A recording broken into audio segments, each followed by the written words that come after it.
Hey, my reactor. Sorry about all the interruptions. I got my animals and they acting worse than kids, and ain't no kids here, no teeny ones anyway.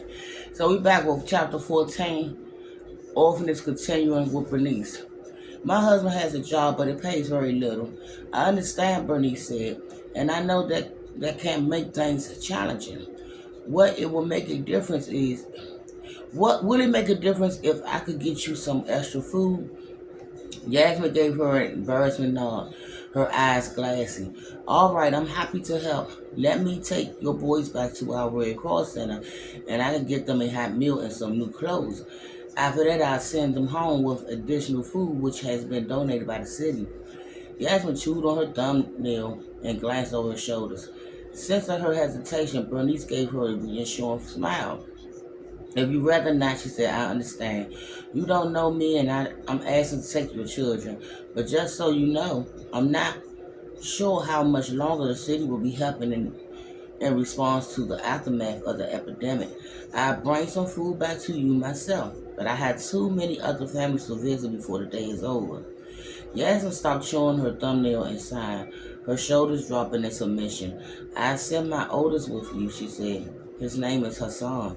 Very good, Bernice said. But if you send both boys, they can carry twice as much food back home. Yasmin shook her head. No, the other is too young, too little. I understand.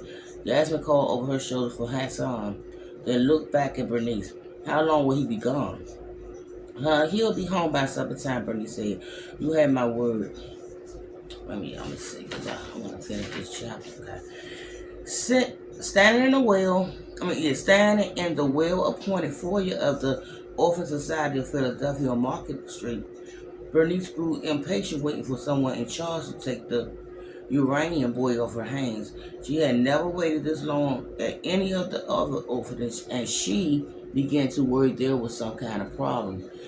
These nuns, these weren't any nuns here, which made her think she would come here more often, but not if it was going to take forever. A child muffled voice, soft and crying, and the firm voice of a woman floated down from upstairs. Bernice moved towards the staircase, straining to hear, but couldn't make out any words. She went back to where the Uranian boy sat on the floor playing jacks, oblivious to the fact that this might be his new home. His name was Saba, and he was 7 years old. His mother was back in their cramped room on Tacker Street, waiting for him to return with food and extra clothing. He looked up at her and smiled. Would you like to play? He said. She shook her head. Are you certain? He said. It's a new game to me, and I like it very much. Maybe you will too. She shook her head again and turned towards the window. Despite his dark hair, sour, deep set eyes, his masculine nose, even his dimpled chin reminded her of her late husband, and what she imagined Wallace might have looked like at that age. It was uncanny and more than a little unsettling. The sooner she was free of him, the better. Otherwise, she might change her mind and take him home. And how would she explain that? Wait a minute, y'all. Outside the window, a horse-drawn wagon full of children, girls and boys of all ages, pulled over to the side of the road and stopped. A boy wearing a newsboy's cap stood in the wagon bed and looked up at the orphanage. An older girl held a toddler to her lap. Another boy had his arms around a little girl who looked like his sister. While the driver waited, a man climbed down from the passenger seat, motioned for the boy in the cap to sit down, and started up the sidewalk. He took off his hat and hurried through the door into the foyer, bringing with him the smell of burning wood and the rank cigars. A door slammed upstairs and footsteps clicked along the hall and started down the staircase.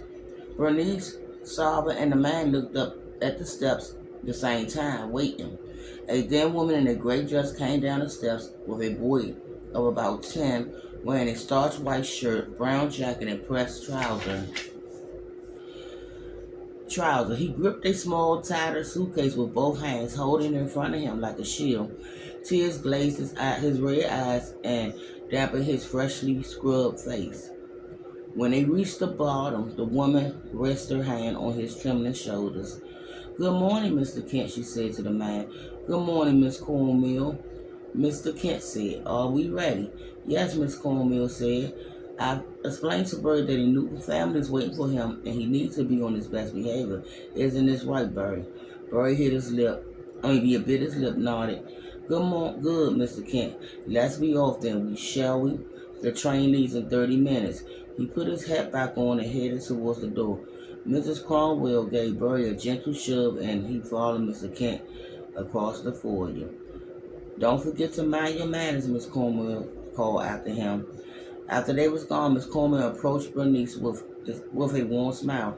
"May I help you?" "Yes, please," Bernice said. She glanced over her shoulder at Saba. "But first, may we speak privately?" "Of course," Miss Cornwell said, and led her to one corner of the room. Bernice lowered her voice. "His mother asked me to bring him here because she no longer had the means to care for him. He's not aware he's staying." Miss Cornwell nodded. "I understand. Do you have a room for him?" "Yes," Miss Cornwell said. Your timing is perfect, as you just saw one of our beds was recently vacant." And I'll be back with the last bit of this chapter. Bye, Mariatas.